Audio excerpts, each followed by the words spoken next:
beaucoup de candidats me traitaient comme si j'étais une grosse caca.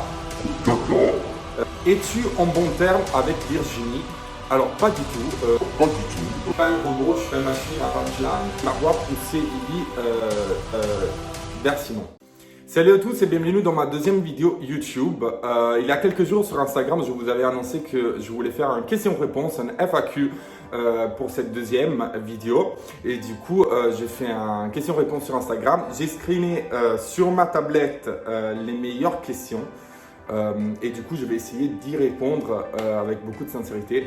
Comme d'hab, j'en ai reçu énormément. Il y a des questions auxquelles je ne peux pas répondre parce que je ne peux pas spoiler l'émission Les 50 qui va commencer la semaine prochaine sur W9.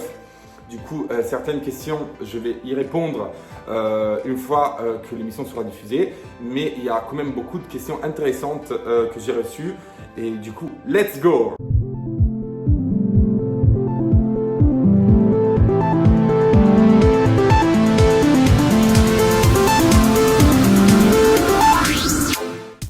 Quelle émission t'as préféré faire? Alors, c'est compliqué. J'en ai fait beaucoup. Entre l'Italie et la France, je pense que j'ai fait plus de 10 tournages. Wow. Mais moi, j'adore les émissions avec un enjeu. Du coup, avec des défis, avec une compétition.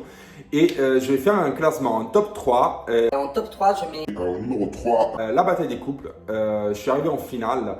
Je suis arrivé 3e dans la bataille des couples. C'était un tournage très intense, mais très beau à faire.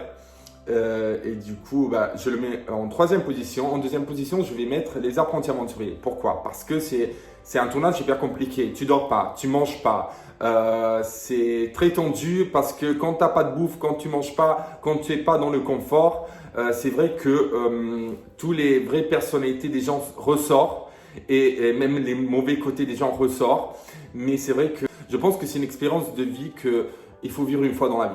Et je vais plus le faire très clairement. Je laisse la place à d'autres gens pour vivre les apprentis. Mais c'est vrai que c'est un tournage qui te change un peu dans ta façon de penser.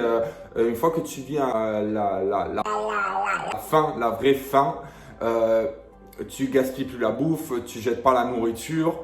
Des fois, on fait les courses, par exemple, on achète trop de trucs et des fois, il y a des trucs qu'on laisse périmés dans le frigo et qu'on jette après. Et quand tu crèves la dalle, quand tu sais qu'est-ce que ça veut dire ne pas manger, ne pas avoir à manger, croyez-moi que vous changez vraiment vos états d'esprit et c'est pour ça que j'ai apprécié les apprentis et je le mets en 2e position. En 1re position, je mets les 50. Je mets les 50 parce que c'est le tournage un peu qui a changé, je ne dis pas ma vie, mais ça a ouvert un nouveau chapitre de ma vie. C'est un tournage qui m'a énormément plu. Je ne peux pas vous en parler trop parce que sinon je vais spoiler l'émission. Mais c'est vrai que le concept il est magnifique. J'ai jamais fait une télé avec 50 candidats, c'est un truc énorme. Et j'ai vraiment kiffé le faire. Vraiment beaucoup. Et c'est pour ça que je le mets en 1re position. T'en as pas assez quand t'associes à ton ex? Oui.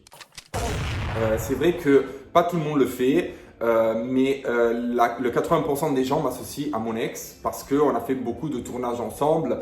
On nous a connus beaucoup ensemble en France, mais moi et mon ex aussi, on a commencé tous les deux la télé en étant séparés. On ne se connaissait pas. Moi, j'ai commencé avec Les Anges en France. Et j'étais pas en couple avec mon ex et elle aussi elle avait commencé avec La Villa 4, elle n'était pas en couple avec moi. Du coup, c'est vrai qu'on a un début en solo où on ne se connaissait pas et un futur dans ma vie et dans sa vie, je pense, où on ne serait pas présent parce qu'on ne se parle plus. Du coup, c'est vrai que c'est quand même saoulant qu'on nous associe, surtout parce qu'on n'est pas à l'heure d'aujourd'hui en très bon terme. Et je pense qu'on a tous les deux envie d'être associés à personne. Moi, je suis Nicolò Federico Ferrari et je veux être Nicolò point barre. Voilà. Est-ce que tu aimerais refaire une aventure avec le reste du monde? Ma réponse c'est oui. Je pense que la première fois que j'ai fait le reste du monde, quand j'ai fait le reste du monde à Ibiza, j'ai pas vraiment pu kiffer l'aventure à 100% parce que j'avais un état mental d'esprit qui n'allait pas du tout avec une aventure, avec des vacances et Ibiza. J'avais la tête ailleurs, c'était un peu compliqué. Et du coup, je pense que je mérite une deuxième chance. Je pense que je dois avoir le droit de vivre une aventure avec le reste du monde où j'ai un état d'esprit positif, où j'ai pas de soucis, où je suis bien. Du coup, oui, j'aimerais refaire le reste du monde et le faire une deuxième fois pour vivre finalement l'aventure à 100%. Est-ce que tu as un manque de confiance en toi? Je pense que tout le monde a un manque de confiance en soi, sauf des gens qui sont vraiment bourrés d'ego. Et il y en a dans le milieu de la télé, il y en a énormément. Mais on ne peut pas être confiant à 100% sur soi-même. Je pense que l'être humain en soi, il n'est pas confiant à 100%. On a tous des journées où on ne se voit pas beau, on a tous des moments de notre vie où on n'est pas sûr de nous-mêmes, de nos capacités. Du coup, je pense que il n'y a personne qui peut avoir confiance en soi tout le temps à 100%. Et c'est aussi le côté bon de l'être humain. Après, je pense que la confiance, on peut la travailler. Quand j'avais 20 ans, j'avais beaucoup moins de confiance en moi qu'aujourd'hui, que j'ai 29 ans. C'est une question aussi d'âge. Quand tu es plus jeune, tu as peut-être moins confiance en toi, mais tu as plus envie de te jeter, de te lancer dans des coups de folie de la vie. Quand tu mûris, quand tu grandis, c'est un peu différent. Mais voilà, la confiance à 100%, je pense que personne l'a dans sa vie. Personne ne peut avoir 100% confiance en soi-même. Es-tu en bon terme avec Virginie? Alors, pas du tout.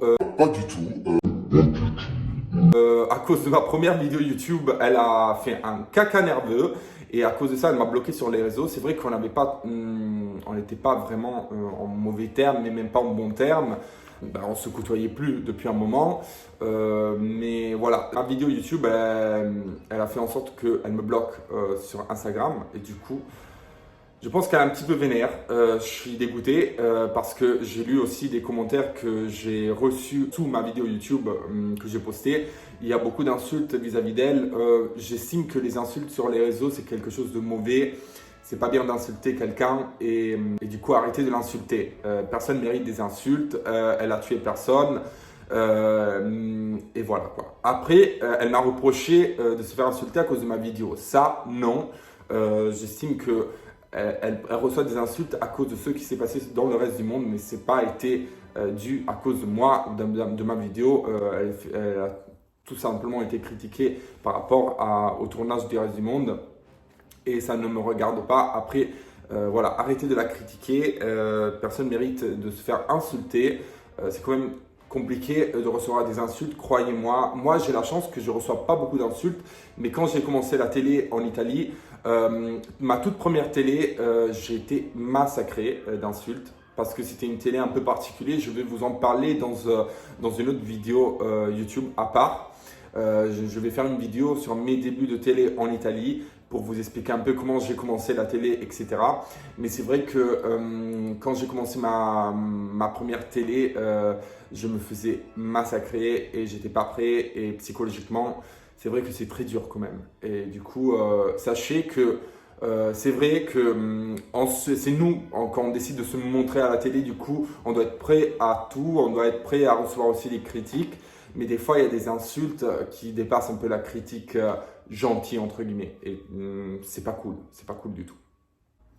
D'où tu sors une telle repartie? Alors, il y a des gens dans la rue qui m'arrêtent et qui me demandent de sortir des punchlines. Je suis pas un robot, je suis pas une machine à punchline. Ce que je sors, c'est pas étudié, je le sors comme ça. Et du coup, je me rends même pas compte des fois des choses que je dis. Je sors des trucs et je me rappelle même pas. Et quand je regarde les diffusions des émissions que je fais, je vois que j'ai dit des choses qui font rigoler les gens. Mais c'est vraiment un truc naturel, quoi. Je pense que la repartie, soit tu l'as pas. Tu peux pas te la créer.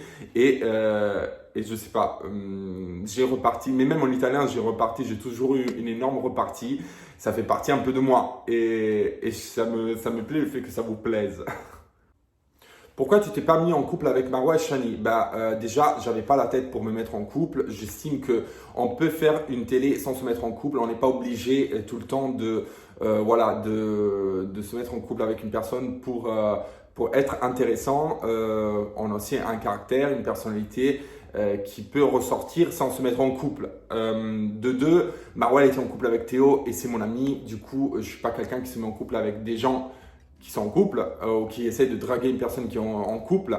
Et Shani, c'est une fille intéressante, c'est une fille cool, mais j'avais vraiment pas l'état d'esprit pour me mettre en couple et elle l'a compris. Le moment de mon départ du reste du monde, on avait parlé, comme vous l'avez vu à la diffusion, et je pense qu'elle a compris. Elle a compris que j'étais pas bien et elle a compris que c'était pas le moment pour moi de me remettre en couple. Je pense que j'avais des soucis à régler avant de tourner la page et j'avais pas encore réglé mes problèmes dans ma tête, on va dire ça comme ça.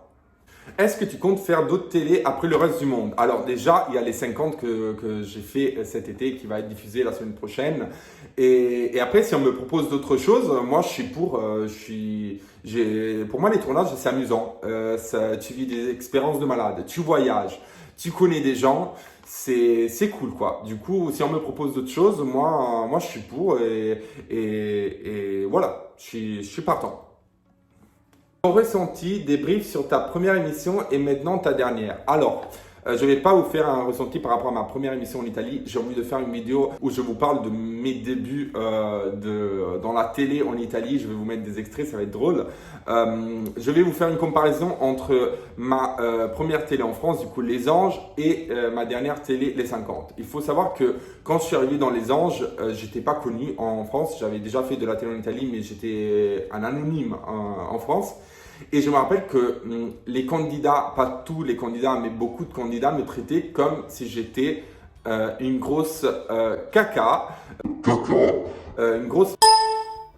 Je me rappelle qu'une candidate, je ne vais pas citer le prénom de cette personne, je l'avais dit un matin, je m'étais réveillé dans Les Anges à Miami, oui. Je lui avais dit bonjour. La meuf, elle s'est retournée, elle m'a regardé, elle a retourné la tête, elle m'a même pas répondu. Pour vous dire comment j'étais considéré à mes débuts dans la télé-réalité. Aujourd'hui, tout a changé. J'ai quand même fait un petit bout de chemin dans ce milieu et du coup, la façon dont certaines personnes me considèrent et me calculent a totalement changé. Je sais qu'il y a beaucoup de gens qui m'apprécient réellement, mais il y a aussi des gens qui sont gentils avec moi dans ce milieu parce que quand même j'ai fait beaucoup de télé et parce que je suis plus un anonyme comme au début. Mais ça, je trouve que c'est horrible. Il y a des gens que je sais pertinemment. Qui parlent mal de moi et que devant, quand je les rencontre, ils sont hyper cool avec moi. Ils me font des smiles à 400 milliards dedans. Et ça, c'est pitoyable. Je leur dis même pas que je sais qu'ils crachent sur mon dos, mais c'est vrai que je trouve ça ridicule, vraiment. Moi, les gens que j'apprécie, je les apprécie en face et derrière. Et les gens que j'aime pas, ça se voit en 2 minutes. En 2 minutes, si je t'aime pas, tu le vois. Tu le lis dans mes yeux, tu le vois dans ma tête. Tu n'as pas été déçu en voyant la diffusion du reste du monde que Marwa poussait Vivi vers Simon? Non. Parce que dès que je suis arrivé dans le reste du monde, elle m'a prévenu, elle m'avait dit qu'elle n'avait pas stoppé le rapprochement entre Simon et Virginie. Et déjà, Marwa, c'est la maman de personne, du coup, c'est pas à elle de stopper un rapprochement. Et de deux, on parle de gens qui se sont rapprochés et qui étaient conscients de ce qu'ils faisaient. Et c'est des gens adultes, entre guillemets, et vaccinés. Du coup, j'en veux pas à Marwa par rapport à cette histoire-là. Je lui en veux pas. On s'est eu récemment par message. Tout se passe bien. On est encore amis. Et je l'adore. C'est une personne qui compte beaucoup dans ma vie. Même si on ne se voit pas tous les jours, je l'adore. Quelle est la différence entre la télé en Italie et la télé en France? Alors, ça aussi, c'est une question très longue. C'est vrai qu'il y a beaucoup de différences au niveau de comment on fait de la télé en Italie, comment on fait de la télé en France, ce qui marche en Italie et ce qui marche en France. La sélection des candidats, du coup, le casting en Italie et les profils qu'on recherche en Italie est totalement différent des profils qu'on recherche en France. Je vais faire une vidéo sur ça parce que je trouve que c'est intéressant. Mais par exemple, je vais vous faire une anecdote. En Italie, ils avaient fait une télé-réalité qu'on peut comparer aux Marseillais en France, mais avec les gens de Naples. Ils avaient fait ce tournage qui était en diffusion en Italie sur une grande chaîne et ça n'avait pas cartonné du tout, c'était un flop total et il l'avait aussi déprogrammé. Du coup, même ce que le public recherche à la télé change d'un pays à un autre. Les Marseillais en France, ça cartonne depuis plus de 10 ans. Et en Italie, une émission qu'on peut comparer aux Marseillais, ça n'a vraiment pas marché. Ils ont fait une saison et ça a été déprogrammé. Du coup, vraiment, il y a des énormes différences entre les deux pays et comment on fait de la télé et ceux qui marchent à la télé en Italie et ceux qui marchent à la télé en France. Je vais faire une vidéo sur ça. Je pense que c'est un sujet quand même très intéressant.